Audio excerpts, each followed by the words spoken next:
परिवर्तन अनुभव करती है, और जो लोग उसे देखते हैं वो उसमें क्या क्या परिवर्तन देखते हैं। एक अनुभव का और ऑब्जर्वेशन का छंद है, सुनिए।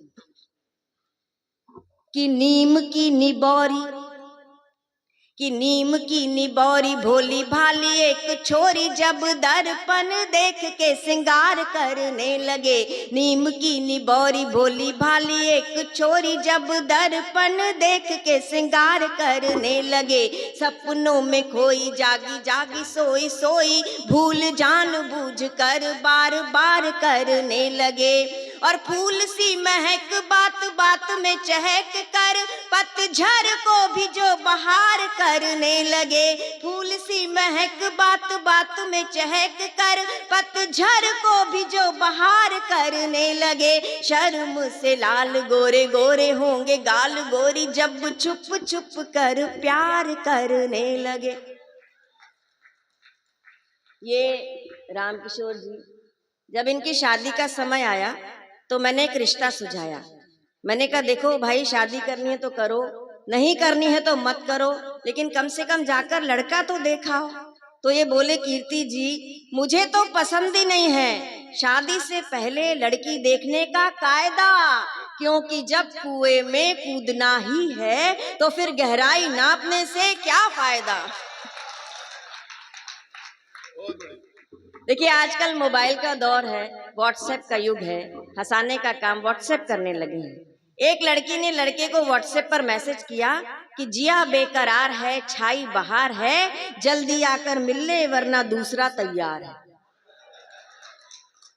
एक मैसेज मेरे पास भी आया जिसे पढ़कर मैं बहुत हंसी। आपको सुनाती हूँ, हंसी आए तो रोकना मत। ठहाका लगाने का मन करे तो जोर का ठहाका लगाना।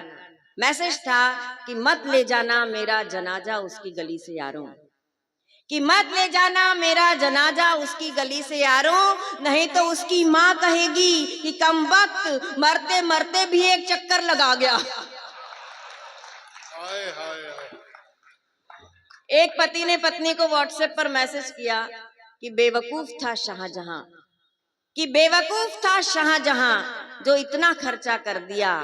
क्या मिल गया ताज से, हर रोज नई मुमताज आ जाती उस पैसे के ब्याज से।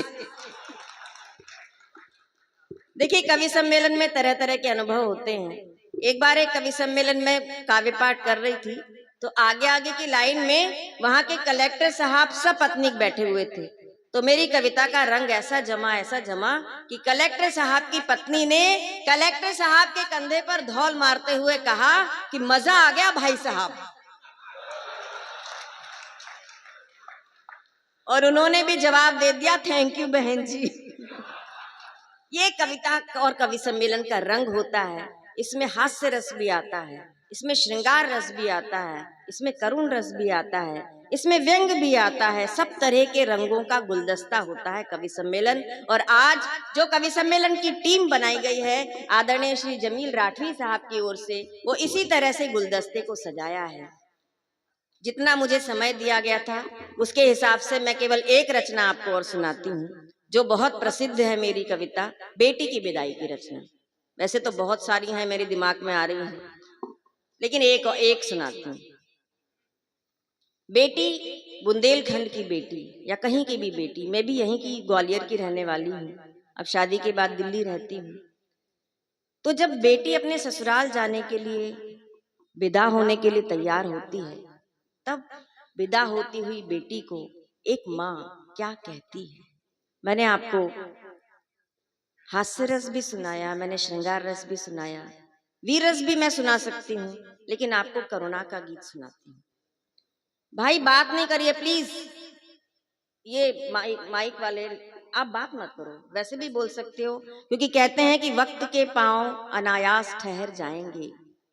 आत्म प्रकाश शुक्ल जी ने ही कहा है कि वक्त के पांव अनायास ठहर जाएंगे, और गौर से देखोगे तो कुछ और नजर आएंगे, और ध्यान से हमको सुनोगे तो हम रफ्ता रफ्ता कान के जरिए कलेजे में उतर जाएंगे।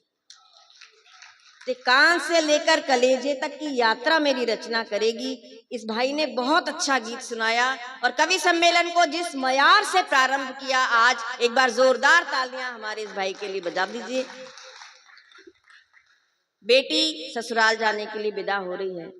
हास्य रस के बहुत बड़े रचनाकार और बहुत अच्छे गीतकार स्वर्गीय सुरेंद्र दुबे जी, जो जयपुर में रहते थे, उनकी बेटी की शादी थी और साथ में मेरी बड़ी बहन की बेटी की भी शादी थी। मैं उन दोनों शादियों की तैयारियों से अपने घर आ रही थी। बस घर आते आते मैंने ये गीत लिखा। मैं आदरणीय सुरेंद्र दुबे जी की पुण्य आत्मा को प्रणाम करते हुए ये गीत कहती हूँ। राजगोपाल सिंह जी हमारे दिल्ली के बहुत अच्छे कवि हुए हैं।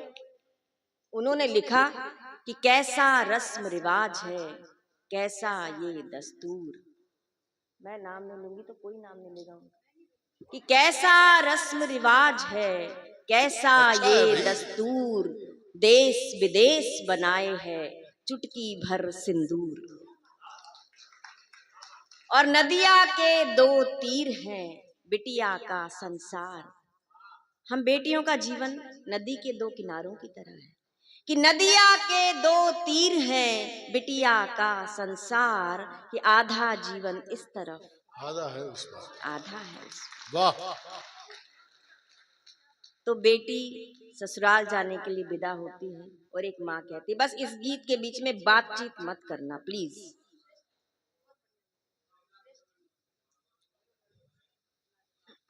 सुनिए बस। भर भर आए नैना कि भर भर